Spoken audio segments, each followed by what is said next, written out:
Hey guys, how are you?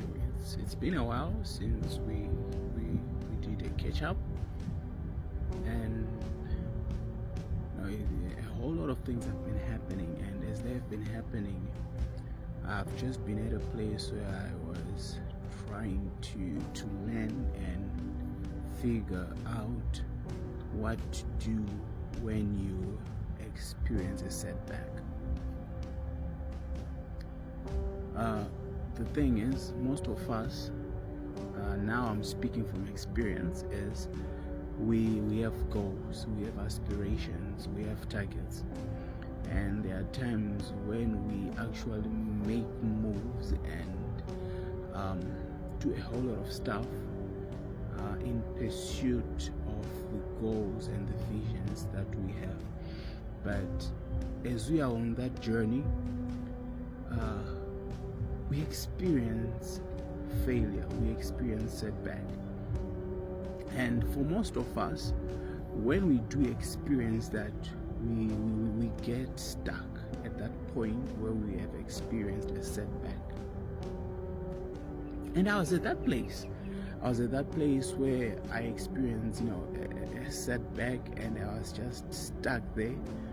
And to tell you the truth, I was kind of hurt because, I thought I was going to do it.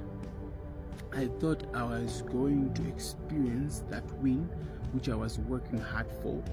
But then it didn't happen as I wanted it to happen. And it became a setback. And instead of moving on, instead of standing, instead of getting back on my feet and trying again, I was stuck there because I was afraid to move to the next step. And for most of us, that's the place where we're at. We are told ourselves that I want to start this business. I want to excel in my studies. I want to build a house. I need to overcome this challenge. And even when we have put in so much sweat, into trying to achieve that, and we fail, and because we have failed to attain it, we feel hurt. We feel like we should just give up because we can't really attain this. But I just want to share this thing with you. As I was in that place, I was just studying the life of Joseph in the book of Genesis. And usually I listen to my audio Bible when I'm actually in transit. And as I was just listening to the story of Joseph, how I was sold by his brothers, and when he got to Egypt, what happened next was, he was accused of trying to rape a woman, Potiphar's wife, and he was put in prison. And so it felt, or it seemed like for Joseph, he was always experiencing setback. And because because of that, now it would have been easy for him to give up and be like, I'm done with life. I'm done with being faithful to God. I'm done with worship. But as I just studied, the life of Joseph there, I realized something. The Bible does not give us any hint or any clue that he gave up, that he lost faith in God. It actually shows us that he endured. He did not fall into the trap of giving up and falling into sin, saying, I've experienced it all. But he maintained his posture of worshiping God. Because, for instance, when Potiphar's wife, tried, to sleep with him, he refused. And I so much believe that he refused because he understood that by his relationship with God, he had to maintain, rather he had to be faithful to God, despite of the environment which he was in. So I then got to realize that what we experience, our setbacks, they are not really,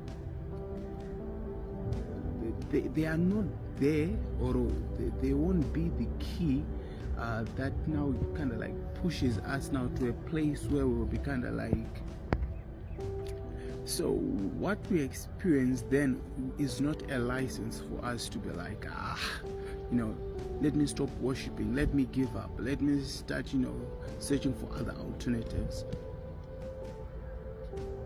And in the life of Joseph, I saw faithfulness, I saw endurance, I saw steadfastness, which he was steadfast in the God whom his father had taught him about. Despite his, brothers selling him and rejecting him, despite, his father saying that, do you mean that me, your mother and your brothers will worship you? Despite all of those discouragement, the man Joseph maintained his posture. And I was like, oh, God, forgive me for giving up. Forgive me for finding solace, in fear, for thinking that what I've experienced is a license for me not to be faithful. So I just want to encourage you guys, let's not give up. Let's keep on holding, because I so much believe that because God is gracious and because he's loving, somehow he always finds ways of using what we have experienced for his glory. And every setback that we have experienced becomes a setup for us to come to that place where we will say, God was my helper. And I honestly believe that God is my helper, because right now when I look at what I experienced and where I am at, I realize that all of those things which I experienced the past months, they were not there to really destroy me, but they were there to kind of like polish me and remove all of those things that are not supposed to be in me and with me. So family, let's endure and let's stay faithful to God.